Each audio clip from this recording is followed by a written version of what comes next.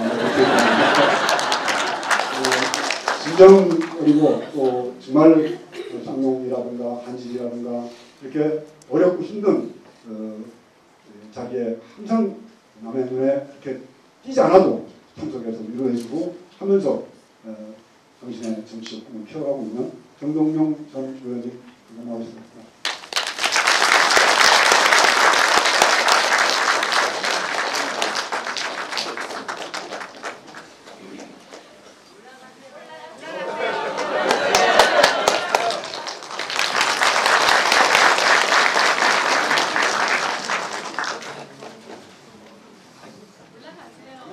스님 여기 계시고 올라오세요. 내가 편하게.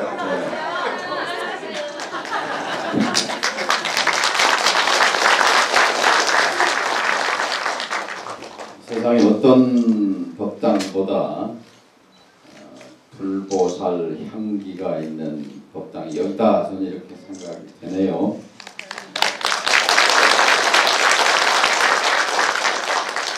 영 교수님 말씀처럼 소크라테스급 신도들이 계시기 때문에 스님께서 지금 대통령 하시는 분 이제 그만두시면 우울증 걸리시고 걱정을 하셨는데 걱정 안 하셔도 될 것 같아요. 이 세상에 스님께서 내려치시는 이 죽비 소리가 이 세상이 도덕적 인간들이 함께 선한 공동체를 이루는 그런 세상이 될 때까지 시간이 많이 걸릴 것이기 때문에 새해 더욱 건강하시고 계속 죽비로 세상을 깨워주시라고 박수 크게 한번 보내주세요.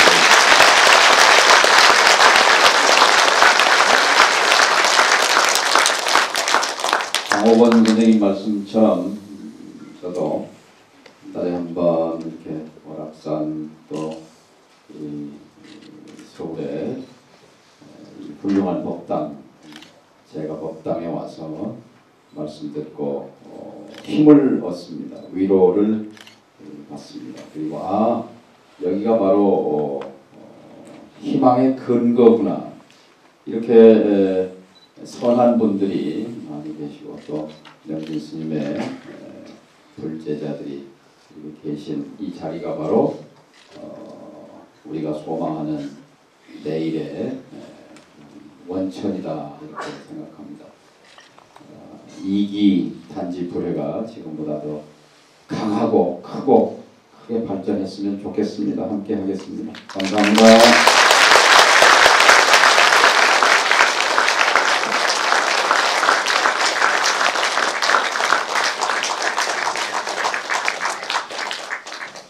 2월 5일자 조선일보에 보면 그 MB가 인터뷰한 게 아니라 세계에서 가장 부실한 게 이란 대통령이고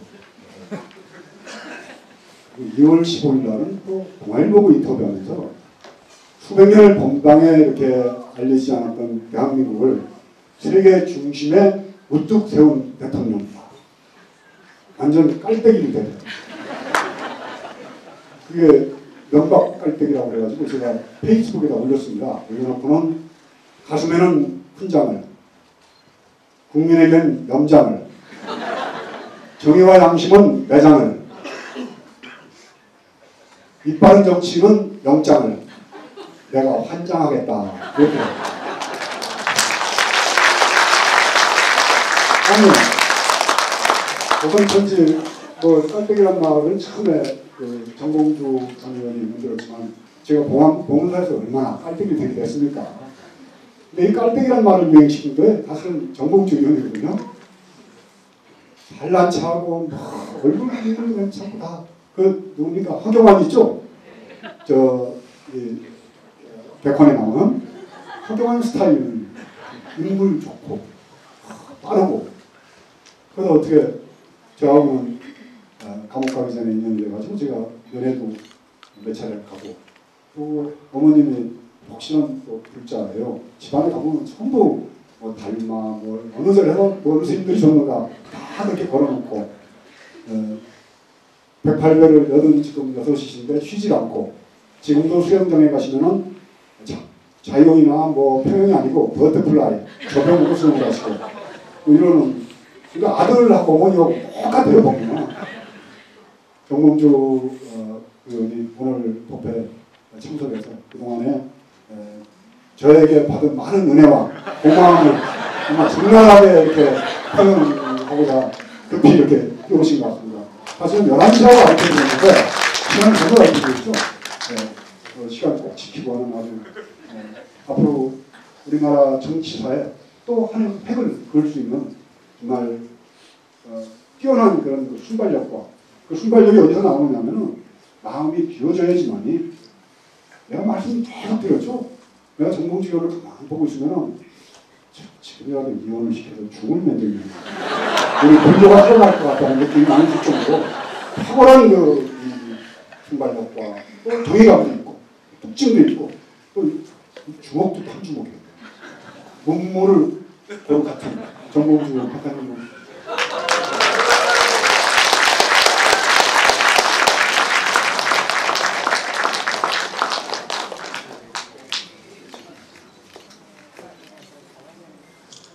안녕하세요. 정봉주입니다.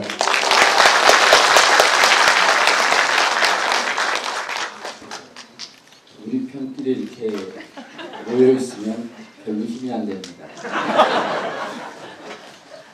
맨날 여기서 우리 명진 스님 깔때기만 들으시다가 세상에 나가면 다 이상한 사람들 같잖아요.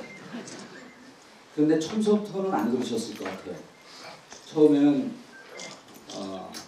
빨간색 새누리당 쪽 분들이셨던 것 같아요. 여기 그 외모나 이런 간지나는 모습들이 만만치가 않아요. 또 여기서 또 명진 스님하고 같이 법회 하시면서 가서는 또 빨간데 찍었을지도 모릅니다. 11시인 줄 알고 왔는데 스님께서 고의로 늦게 오라고 시간을 좀 늦게 알려준 것 같아요. 왜냐하면 제가 있으면 스님께서 깔때기 들이대기가 좀 어렵더라고요. 깔때기가 왜 깔때기인지 모르시죠? 아세요? 예, 모든 얘기의 끝이 자기 자랑으로 끝난다 그래갖고 한쪽으로 쭉 빨려 들어가는 겁니다. 깔때기처럼. 그런데 이제 우리 여기 정동영 전 의장님이시면서 지금은 그냥 국민으로 돌아가셨죠. 저와 같은 레벨인 국민입니다. 이제. 우리 정동영 의장님을 오랫동안 쫓아다니던 지금도 잘 모시고 있는 정청래 의원이라고 있어요. 요즘 좀 까불까불하죠. 그 정봉주 벤치마킹 한다고 그러는데 포장지만 벤치마킹 하고 있습니다. 내면을 벤치마킹 해야 되는데 철학이 없이 까불어요. 정청래 여기 안 왔나? 깔때기의 철학은 그 스님께서 방금 뭐 마음을 비워야 된다 이렇게 말씀하셨는데 깔때기 철학이 있습니다. 왜 사람들이 정봉주가 잘난 척하면 자랑하면 저렇게 열광할까? 제가 잘생겼기 때문에 그렇습니까? 아니 뭐 그런 측면도 없진 않죠. 깔때기는요. 여러분들도 좀 배우시는 게 무척 도움이 됩니다. 깔때기는 내가 있는 위치에서 나를 부정하는 겁니다. 나를 막 망가뜨리는 겁니다. 나를 다 버리는 겁니다. 그러면 상대방이요. 예를 들어 제가 그래도 대한민국의 1등급 안에 들어가는 국회의원이었었는데 막 까봅니다. 개그맨 저리 가라 할 정도로 까보고 뭐 마구마구 망가뜨리면 듣는 사람이 저 사람이 저렇게 허접한 인간이 아닌데 왜 저렇게 자기를 망가뜨리지? 왜 저렇게 개그맨처럼 굴지? 왜 저렇게 광대처럼 굴지? 정치를 좀 이해하라고 그러는 건가? 그러기에는 너무 망가뜨린 거예요. 자기 자신을. 그러다 보면 심장의 한 구석이 쫙 열립니다. 미안한 마음이. 여러분들께서는 다 불자시지만 또 저도 불제자인데 우리 집사람은 또 예수님 제자예요. 성경에 그런 말씀 있잖아요. 스스로 낮고자 하는 자는 높아지고 높아지고자 하는 자는 낮아진다. 오늘도 어떤 사람이 높은 자리에 있다고 스스로 생각해갖고 여기가 제일 높은 자리에 오늘은 이게 역발상입니다. 역발상 깔때기라는 거예요. 근데 여기 오셨는데 손님 사실은 여기가 손님 자리가 아니라 저 뒷자리입니다. 스스로 높아지려고 하는 사람은 낮아지는 거예요. 근데 저 뒤에 우리 정동영 의장께서 금방 안 올라오셨잖아요. 나는 낮은 사람이다. 근데 여러분들께서 올라오라고 하셨잖아요. 무슨 얘기냐? 당신은 높은 사람이다.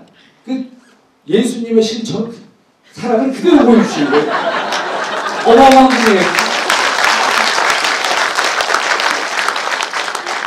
근데 막 내가 낮아지고 여러분도 어디 가서 해보세요. 동창들 만나고 나는 허접한 인간이야. 난 인생도 망했고 너희들 만나는 것만도 난 영광이야. 막 그러면 그 분들이 미안하고 마음이 샥 열립니다. 그럴 때 거기에 깔때기를 팍 들이려면 그분의 마음과 내 마음이 섞이면서 상대방의 장기로 내 깔때기가 들어가는 거예요. 그럴 때 무슨 얘기냐? 너 훌륭한 사람이다. 그러면 내가 훌륭한 거 원래부터 알고 있긴 했었지만 그럼 내 장기의 일부가 되기 때문에 그 다음부터 이 깔때기가 간혹 울려줘야 됩니다. 밥 안 먹으면 위가 계속 울잖아요. 술 안 먹으면 간이 계속 울잖아요. 술 좀 먹으라고. 그래서 깔때기는 가끔씩 울려주고 정봉주가 1년 동안 법무부 출장 가갖고 이놈 자식들이 1년 동안 일을 했는데 그것도 노역이 그 징역이잖아요. 징벌과 노역이에요. 거기서 나올 때 1년 동안 나를 써먹고 나올 때 10만 8천 원 줘요. 야 이것도 어떻게 10만 8천 원이 108배하고 말주일치야.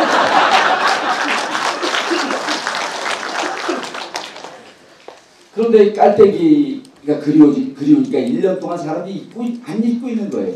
이 깔때기 좀 울려줘라. 그거를 배워서 저는 스님이 훌륭한 스님이라고 생각 안 해요. 5년 동안 쥐 잡는다가 결국 못 잡아요.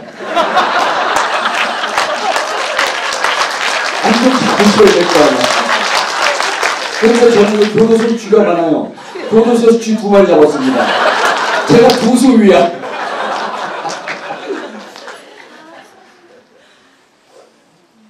그래서 여러분들께서 주위 사람들과 어울리고 주위 사람들을 즐겁게 해주는 게 사실은 정토불국인가 그거 실현하는 게 불국정토에 왜 수식어밖에 없고 헷갈려.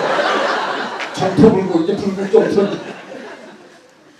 그래서 주위 분들을 행복하게 해주고 주위 분들을 즐겁게 해주는 게 사실은 불국정토의 실현입니다. 그러니까 내 잘났다고 큰소리 치는 것보다도 옆에 사람 얘기 들어주고. 저는 이건희 회장이 훌륭한 사람인지는 잘 모르겠는데요. 2가지 정도는 저하고 생각이 좀 다릅니다. 뭐냐면 그분이 한 사람의 천재가 100만 명을 먹여 살린다 그러잖아요. 이게 20세기 리더십입니다. 단지 불회를 지금까지 끌고 오신 건 스님의 힘입니다. 이게 20세기 리더십입니다. 21세기 리더십은요. 권력은 분산시키고 힘은 모아라. 분산고. 다른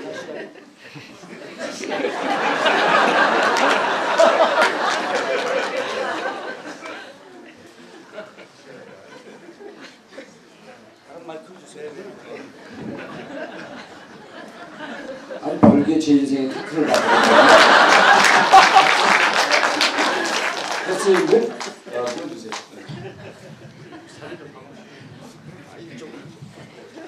저쪽에 왼쪽이 서 있어갖고 좌빨 같아갖고 신경 미쳤었는데 오른쪽으로 왔네. 여러분들한테 제가 좌측이지만 저쪽에서 스님의 좌빨이거든요. 농담으로 제가 이번에 봉화로 이주하거든요. 3월 3일날. 근데 봉화 그 앞에 낙동강 상류에 래프팅이 유명한 데예요. 래프팅 아시죠 여러분? 그 보트 타고 내려가는데. 근데 이제 제가 가는 순간 그 래프팅도 이름이 바뀝니다. 라이팅으로 바뀌어요. 래프팅은 좌빨이라 그래갖고 레프트 하잖아요, 왼쪽. 그러니까 이제 레프팅, 어디 가서 진짜 그러지, 라이팅이라고 그러지 마세요. 무식하다는 얘기 듣습니다. 그런데 이건희 회장이 한 사람이 먹여 살린다. 이게 20세기 리더십이에요. 명진 스님께서 끌고 갔던 단지 불회가 이제는 스님의 리더십으로 여기까지 왔으면 21세기는 집합적 리더십입니다. 권력은 분산시키고 이제 에너지도 분산됩니다. 그 엘리트 에너지라고 하는 게 석유거든요. 석유는 시추해서 개발해서 여러분들이 쓰는 이 전기 다 석유 아니에요? 이거 사용할 때까지 어마어마한 자본이 들어갑니다. 이게 엘리트 에너지라 그래요. 근데 우리가 이제 무슨 에너지를 쓰기 시작하냐면 뒷마당 에너지를 씁니다. 여러분들 다 갖고 계세요. 우리 뒷마당에 있는 바람과 태양. 그 에너지도 분산의 시대에 들어옵니다. 그래서 21세기의 특징은 분산과 협업. 리더십의 진정한 요체는 집합적 리더십입니다. 이게 영어로 하면 컬렉티브 리더십. 가끔씩 영어를 던져줘야지 아 저놈이 무식한 놈이 아니야.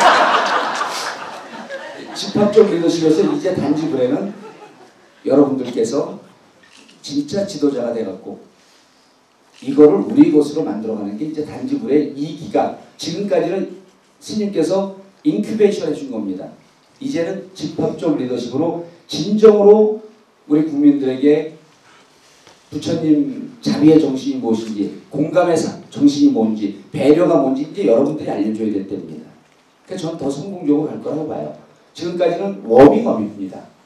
그러니까 집합적 리더십으로 우리 사회를 끌고 갈 때 사회는 훨씬 더 아름다워질 수 있다. 그 다음에 지금 너무 길어지나요? 옆에서 눈빛이 짜릿짜릿하네. 두 번째 이건희는 또 이런 얘기를 해요. 책 선전에 말 배우는 데는 3년이 걸렸지만 경청을 배우는 데 60년이 걸렸다 그래요. 멋진 말이에요. 경청. 제가 이제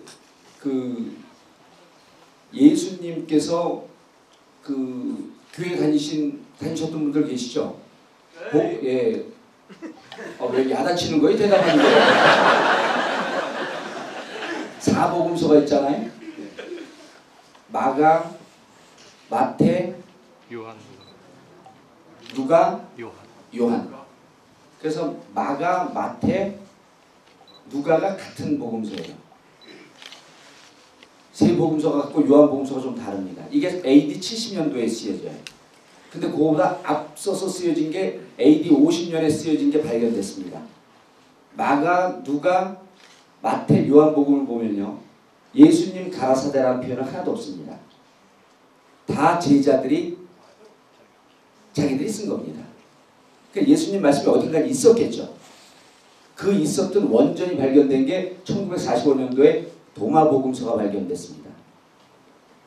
서양의 종교 철학자들이 뭐라고 얘기를 하냐면 도마복음서는 불교와 내통한 것 같다. 그 도마복음서를 보면요.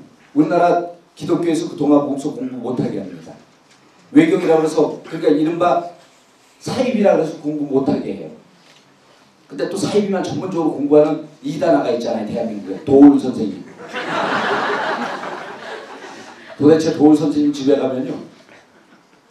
4시간 동안 대화를 나누는데 제가 한 30초 얘기합니다.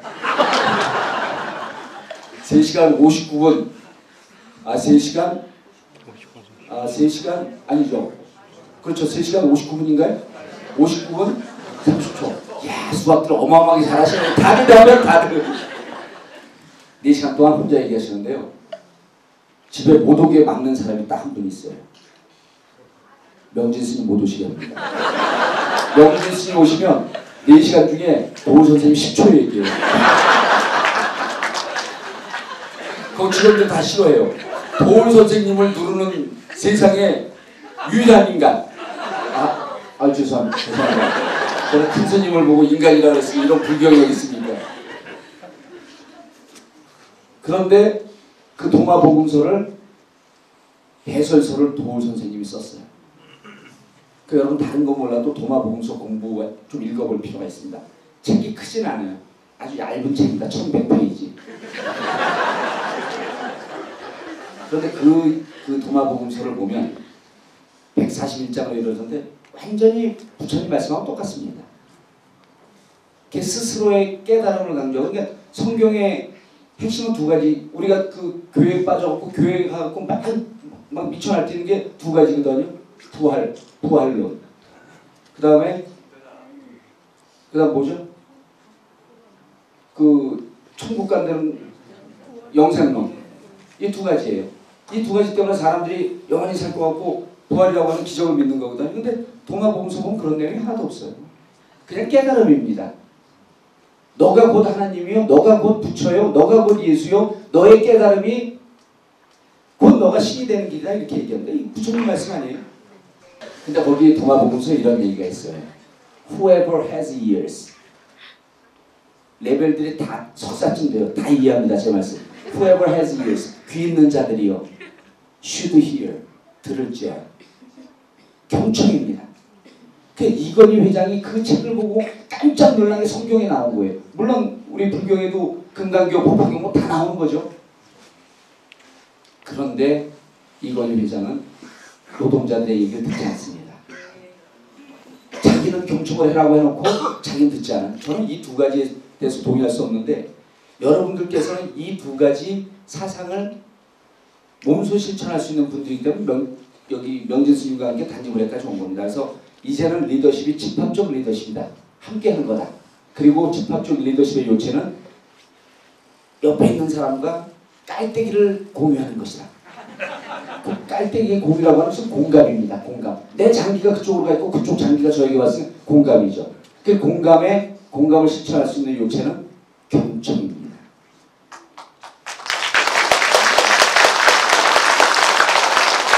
스님께서 잡으려고 했던 쥐는 귀를 갖고 있지 않습니다. 그래서 그것을 서희독경이라고 스님께서 기가 막히지 않지. 스님 안 되셨으면 어디 카피 광고회사에 회장쯤 됐어요 지금. 말씀 한마디 한마디가 아트 아니에요. 예술이에요 예술. 서희독경을 누가 만들어내요? 그것도 준비해서 만들어낸 게 아니라 우리 광주 낙검수 콘서트에서 느닷없이 그걸 질러대는 거야. 서희독경. 우희독경 왜 우직하게 일하는 소를 욕먹이느냐. 서희독경. 근데 서희독경은요 못 듣는 이유가 귀가 없습니다. 귀가 없는 분은요 아무 얘기도 듣지 말고 홀로 고독하게 한 방 안에 들어가서 있으면 됩니다. 그래서 절간이 아니고 제가 1년 동안 잠시 출장 갔던 이걸 대수하지 마세요. 귀 없는 분들, 귀 없는 분 남의 얘기 들을 필요 없으니까 혼자 앉아있으면 되잖아요.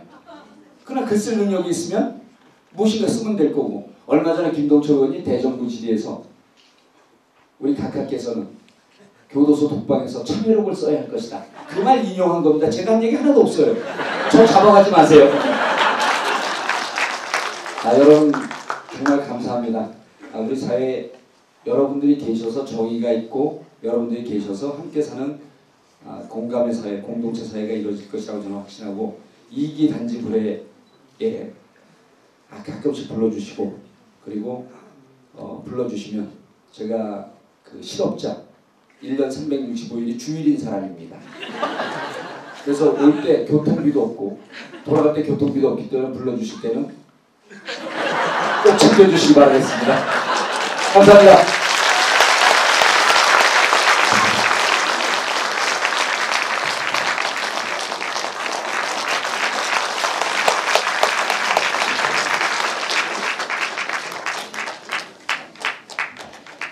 봉주야 머리 깎자.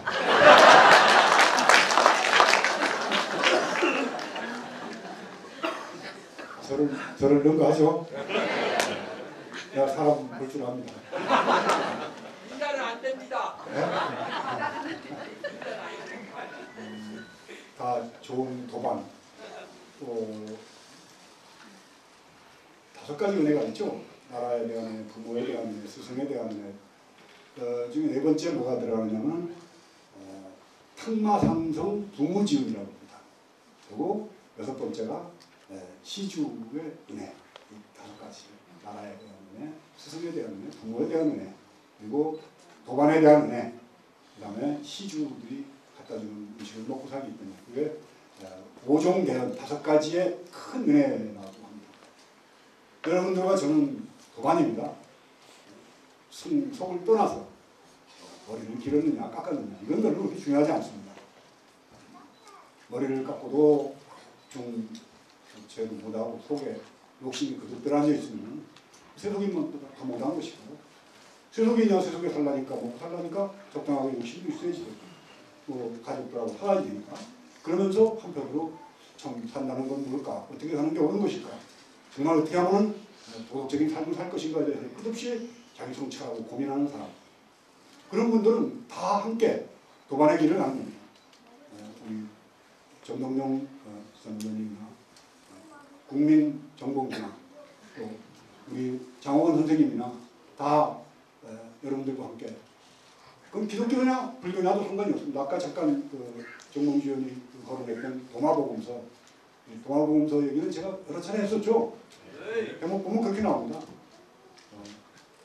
하늘나라가 하늘에 있다면 날아다니는 새가 먼저 도착할 것이고 물속에 있다면 물속에 있는 고기가 먼저 도달할 것이고 땅속에 있다면 땅 밑에 있는 두더지가 먼저 도달할 것이고 하늘나라는 과연 어디 있는가?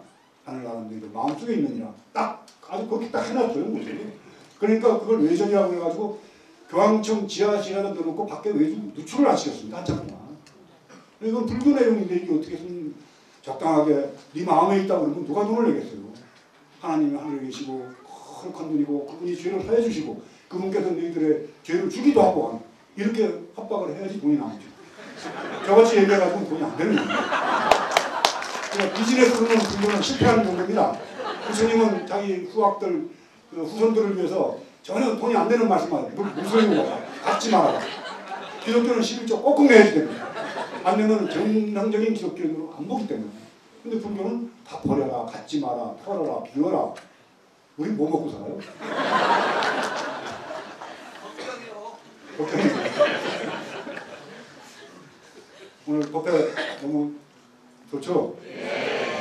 그 속에 이렇게 정치를 하면서도 수준이 우리 정동영 의원이나 정몽주 의원 정도의 수준이 돼야지 그래도 정치인이라고 불러줍니다. 안 그러는 사람들은 정치꾼, 몰입에, 탕과 몰입 이런 말. 청명한 청명리가 되는 길을 다들 가시길 바랍니다. 여러분들도 각자 사시는 그 지역, 구역에서 다른 사람들과 도덕적으로 존경받는 분들이 되기를 신년 들어서 행복하게 바랐습니다. 그리고 건강해야 됩니다. 몸 아프면 진짜 짜증납니다. 저도 여러분들 걱정 안 하도록 건강하게 살도록 하겠습니다. 감사합니다.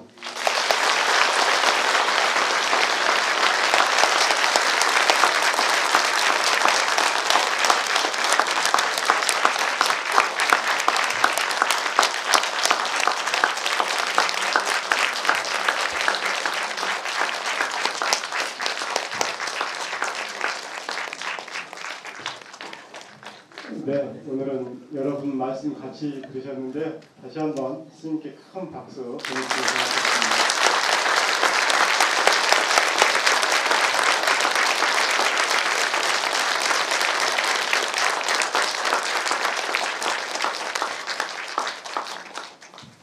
사홍선을 다 함께 부르겠습니다. 모두 자리에 주시기 바랍니다.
네, 감사합니다. 이상으로 단결 2월 정기를 모두 마치겠습니다. 감사합니다.